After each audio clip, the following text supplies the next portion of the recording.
I'm going to jump back into a Nerd Immersion build video. This is actually the build for the very first character I ever played in 5th edition and my go-to and favorite character so far, and something that I've learned since then is being called a Blues Brothers Paladin or a Blues Brothers character.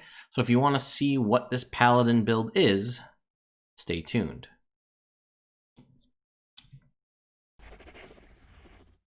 Guess that means we're on a mission from God. And we're getting the band back together. What's going on, folks? Ted from Nerd Immersion here, and let me just jump over here and show you what I'm talking about, because apparently that's a thing. We're on a mission from God, Paladin, Bard, I don't know. So to follow this up, I'll have two versions of the build. I'll have the one with the original stats that I rolled when I played this character, and then we'll build one right now to kind of showcase it.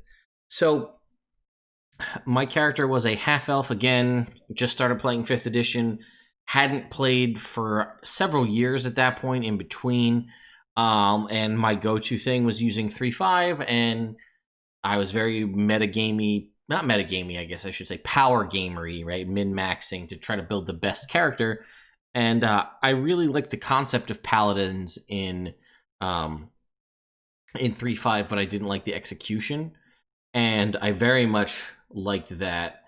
Yeah, I very much liked the 5th edition version, so I decided, well, I want to play one, and half-elf just seemed like a no-brainer because you're going to get a +2 to charisma, something you need for a paladin, and a +1 to 2 other ability scores, one of the few options of races that, again, when I started playing, this was in 2014, so I built this character only using the player's handbook because that's all we had at that time, so that's how I'm going to build the character now, and we'll talk about some other things at the end.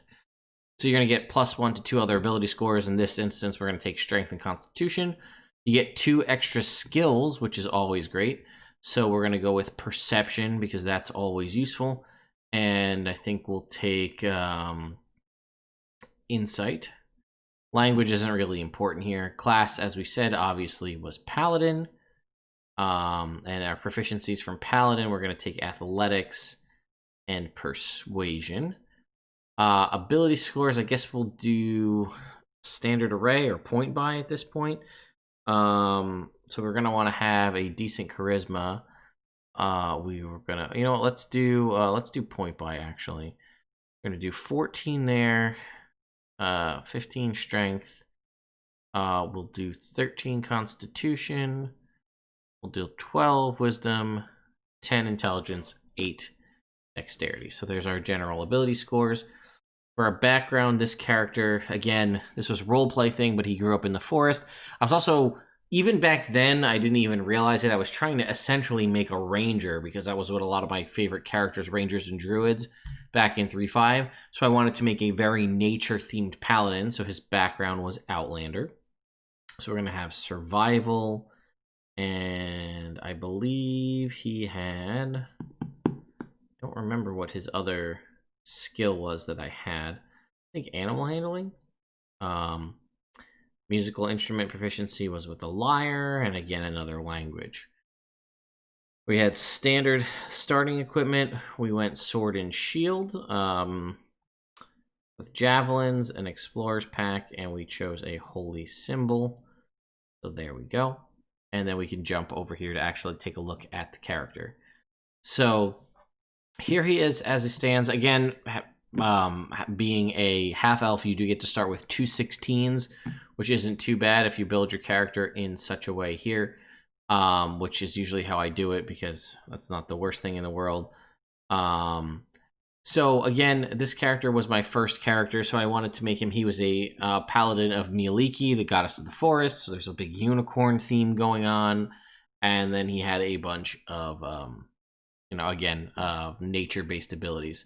So as far as the character level, my character, I ended up, I leveled all the way up. We were playing through Tyranny of Dragons, so I saw very early the power that a paladin had, just through the lay on hands, and eventually once you get to the level 6 and you get your Aura of Protection, which you'll see here, which adds your Charisma modifier to all your saving throws to you and all allies within 10 feet. In a game where we are obviously playing against a lot of dragons, saving throws come up a lot, whether it be for fear or because of their breath weapons. So this was very useful to me. For fighting style, we chose dueling because he was wielding sword and shield. Because I was keeping that nature theme, it was Oath of the Ancients, and this is, again, one of my favorite oaths at the time. For this character, we're probably going to take ability score improvements here. We're going to bump our charisma up. And then I actually went all the way up to level 12 in Paladin because what I really wanted to get was the level 11 ability Improved Divine Smite, which was whenever you strike with a melee weapon, you deal an extra D8 radiant damage. And I thought me wielding a longsword, that means every swing I'm going to be able to do against these enemies is going to be 2d8 every time. So that's why I went to level 12. At that point, I went to 12 again to get the extra ability score improvement.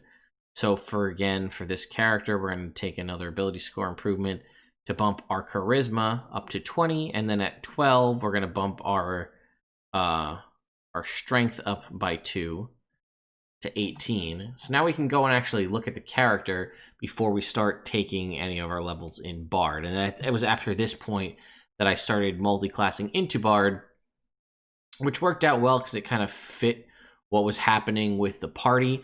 We needed more skill and AoE stuff. We did have a wizard, but more AoE damage and more healing. We didn't have a ton of... We had a cleric, but he never healed. So I was doing a lot of the healing, so more spells and more ability to do so was important. As far as equipment, I pretty early on... I thought I just gave myself starting equipment. Oh, okay. So pretty early on, I had come across adamantine plate mail. So I'm going to have that. So that's going to give me an 18 AC. Plus, we also had a shield. So that's going to put us at a 20 AC. And the adamantine armor gave me immunity to critical hits. We also have resistance to all spells from an Oath of the Ancients Aura of Warding at level 7. At Aura of Protection at level 6. You can see our saving throws here.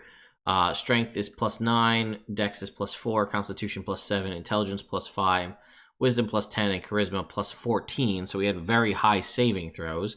We also at this point now have hit level 10. So we have Aura of Courage, which gives us immunity to fear. Again, in a dragon-based campaign, immunity to fear is huge. We're also immune to disease as being a paladin. As far as other equipment goes, I had only ever had a +1 longsword. I never got anything beyond that. So we had a +1 longsword. Why did this change? Oh. No idea what's going on with my D&D Beyond here. So here we had a +1 longsword. We also were able to come across the arrow-catching shield. So we had that, which we were attuned to.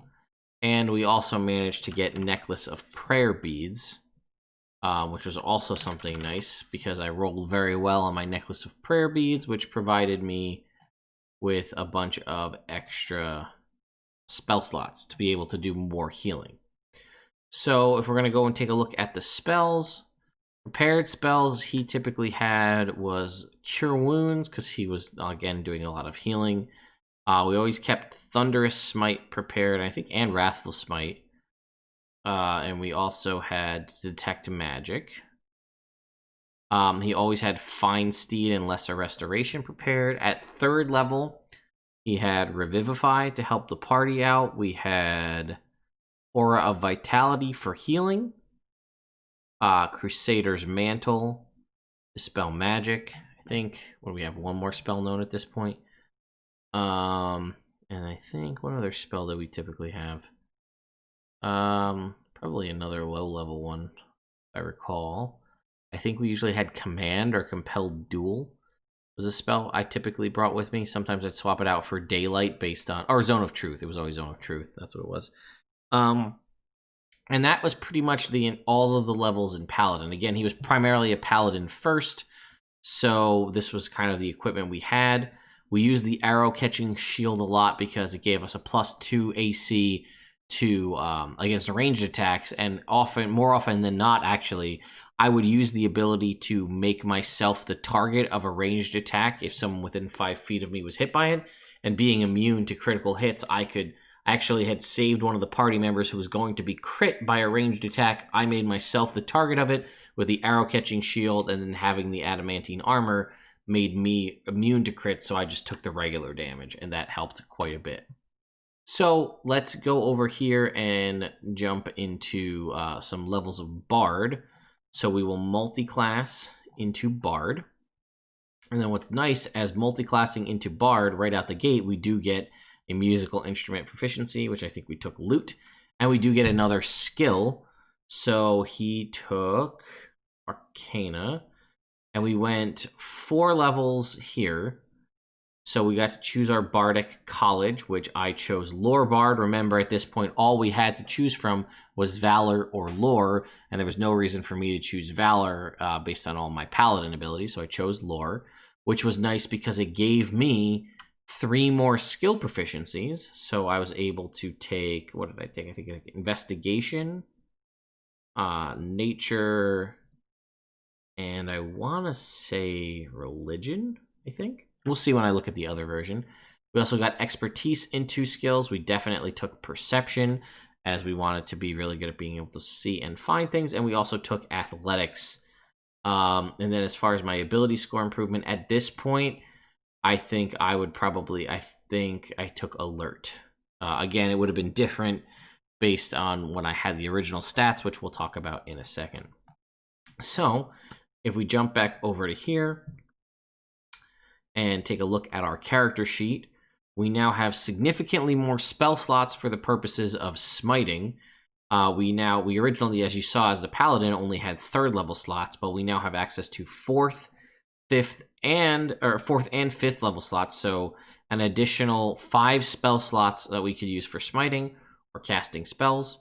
If we go over here and choose our known spells as a bard, we took Vicious Mockery, I think Prestidigitation, and Minor Illusion.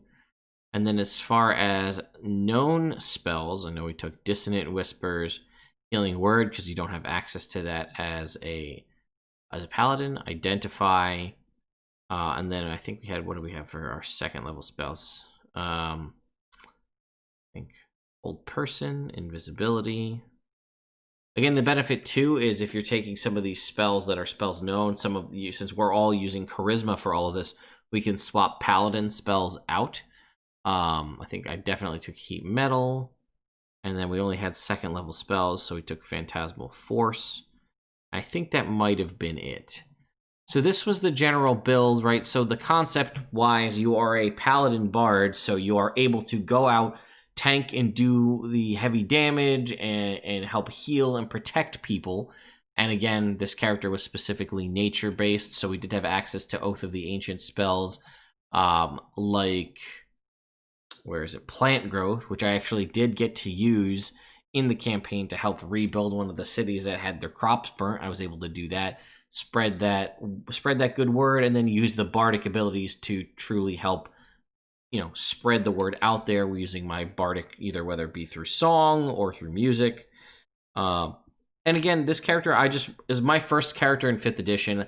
I really enjoyed playing him, and I personally, if you know what level your campaign is going to go to and you're going to play for a long time, I usually don't recommend necessarily multi-classing out of Paladin, because I do really like high-level Paladin play as well. But things in the game have changed a lot now, right? There are different spells available. There are different bardic colleges and things. We also have the benefit of being a charisma-based class in a Paladin, and there are the most casting classes use charisma, right? So you could be a multi-class Paladin Bard, Paladin Sorcerer, Paladin Warlock, and you still have access to the same spellcasting modifier, right? Obviously, you could go, if people were going to tell people, I'm sure I'm going to comment that obviously you could take a level of Hexblade Warlock and you don't have to put any points in charisma any points in strength, because charisma is going to be for your attack stat and your damage stat, and you're going to have Eldritch Blast. And I had originally contemplated going Warlock to do the short rest smites that you could get through Warlock, and again, going 2 levels into that, maybe 3 to get a familiar, because I really enjoyed having my Find Steed as for this character, and my DM let me choose to have a a brown bear as opposed to the standard options. Again, that was before things like Find Greater Steed existed, so it was really up to the DM. Find Greater Steed sort of gives you an idea of what you could choose. We actually did end the campaign, and we all leveled up to level 17, and I never decided what I was going to do. I was teetering back and forth between level 13 Paladin to get 4th level Paladin spells, or level 5 Bard to get the Bardic Inspirations back on a short rest. And again, I would have probably gone 13 Paladin just because of Find Greater Steed, but you can really go either way on that. So again, you're going to have your half your proficiency bonus to any skills that you're not proficient with, so you can see that here. Your initiative is pretty solid for being a Paladin. You've got really, really solid saving throws, a bunch of resistances going on, and immunities. High AC, high passive perception. You have access to a bunch of different spells, from damaging spells. I think I might have had Shatter on the original character as well. But you've got damaging spells. You have the options for AoE. You've got some utility spells, healing. The Prayer Bead Necklace is going to give you a whole bunch of other spells as well that you might not normally have access to. And again, anything cast from a Prayer Bead is a bonus action. So you could get a bonus action Cure Wounds from the necklace. Again, he had Adamantine Plate Mail, so he's immune to critical hits. This character still has an attunement slot as well. I think ultimately by the end, because we completed the campaign, he had the Green Dragon Mask, which again is a legendary item, so I'm not going to say that you're necessarily going to be able to get that. But the Green Dragon Mask gave you a whole bunch of benefits. Oh, you know what? This character, excuse me, also eventually found a Belt of Dwarven Kind. And then he unattuned from the arrow-catching shield and just used a regular shield. The Belt of Dwarven Kind obviously boosted his... gave him advantage on saving throws against poison, gave him resistance to poison damage, boost his hit points up. And then, in theory, if you combine the Belt of Dwarven Kind with the Green Dragon Mask, if you have resistance to poison, the Green Dragon Mask gives you immunity to poison. It lets you, if you're not wearing armor, add your charisma bonus to your AC, so that wasn't too often of a thing for him. It extended your dark vision out to 120 feet. Once per day, you could get blind sight out to 30 feet for 5 minutes. You could speak Draconic and have advantage on saving throws against dragon. Use charisma checks against dragons. 1 legendary resistance a day, and you could breathe underwater. Again, this is a super high level campaign, and the nature of the Tyranny of Dragons campaign gave us access to the masks, the dragon masks. So this is this character. I really enjoy it. You have a ton of versatility in Bardic Inspiration, which you only have a D6, but you can use that to help allies. You could also use Cutting Words to help, lessen enemies' effectiveness. You have the Jack of all trades. You have Song of Rest, which isn't going to be super useful for you, only a D6, but it's a little extra if people are taking short rests.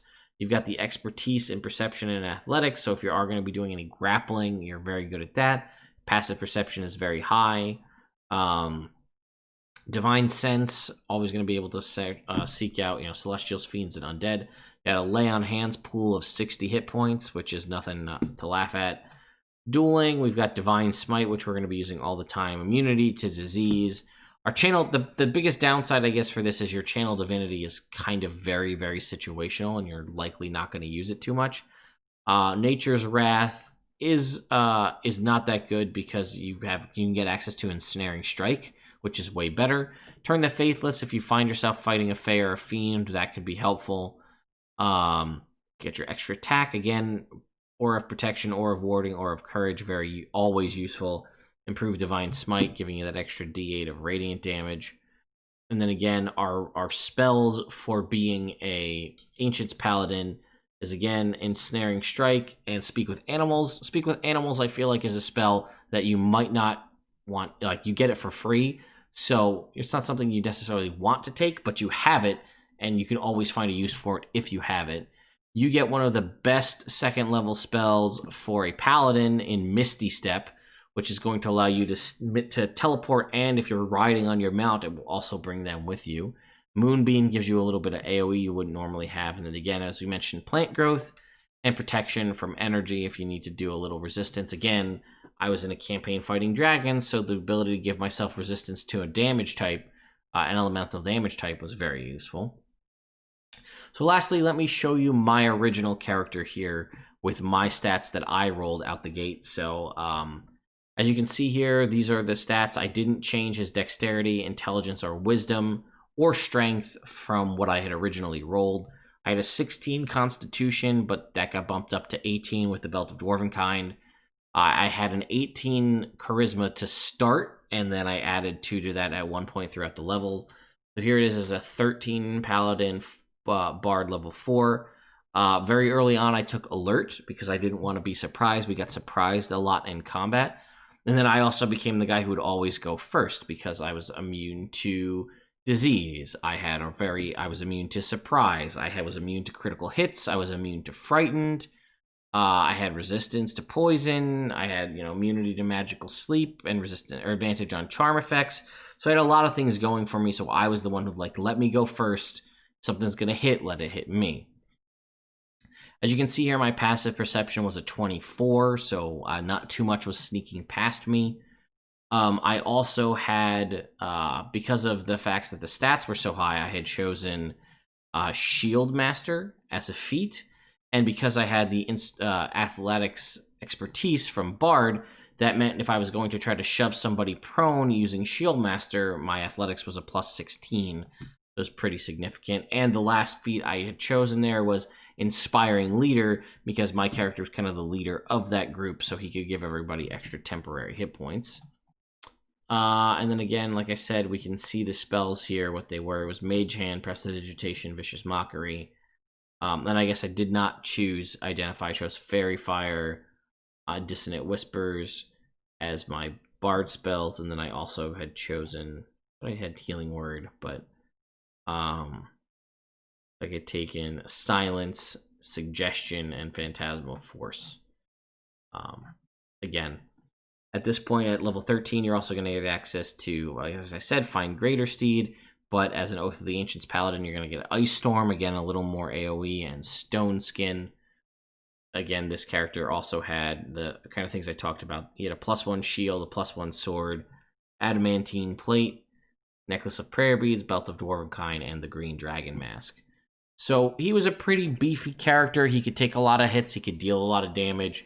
And again, if you really want to roll with that whole idea of being the Blues Brothers Paladin, I'm not entirely sure how that plays out, like how much you can really be on that mission from God and play that up. Obviously, you can say you're doing that and go forth and do all that. And again, I'll have a link in the description to these character sheets if you want to see them. You can go over and check them out on D&D Beyond. So, I don't know, this was a little bit different. This character build, the concept is cool. It's a paladin with a bunch more spell slots for smiting, as well as versatility and a bunch of skill proficiencies. I mean, realistically, I'm just looking at it right now. 1, 2, 3, 4, 5, 6, 7, I guess 8. You don't have proficiency in all but 8 skills, and those ones that you don't have proficiency in, you're adding half your proficiency bonus to those anyway. So I think the lowest skill check he'd have is a history, which would be a +2, and then after that it would be a +4 in pretty much all the dex-based things. But we had, perception is at a +14, and athletics is at a +16. So really powerful, as far as skills go. Saving throws were very hard to fail. When you have a +9 in your Constitution saving throws, it's pretty difficult to fail concentration checks, because if the DC's 10, the minimum you're going to roll on that D20 is a 1. So concentration checks pretty often are going to come up in your favor. Plus you have resistance to all damage from spells. So that's going to cut a lot of the big hits to you as well. So again, it's my first character from 5th edition. I'm obviously biased, but I think the build is pretty cool. Again, like we said, you could put in a level of Warlock in there for Hexblade to give you even more versatility and optimization for your skills. But I really do enjoy it as the Bard, just because I liked having all of the skill proficiencies and everything like that going for me. So let me know what you think of this build in the comments down below. This, again, was more of one for me because it was my character. Plus, you know, I also wanted to just give me an opportunity to show off stuff that I had built, because I was going to use this character at D&D Live last year, and I didn't get to finish it. But I 3D printed a long sword that was based off the Master Sword, and I changed out the pommel, and I made it like dual unicorns, which I thought was cool. I obviously never finished puttying things up and sanding them and painting them. I thought that was cool, and I did, out of foam, I did make this cool Mialiki shield out of foam, which I thought was really cool, and that gives me an opportunity to showcase that from back in the time when I used to do cosplay and props and stuff all the time.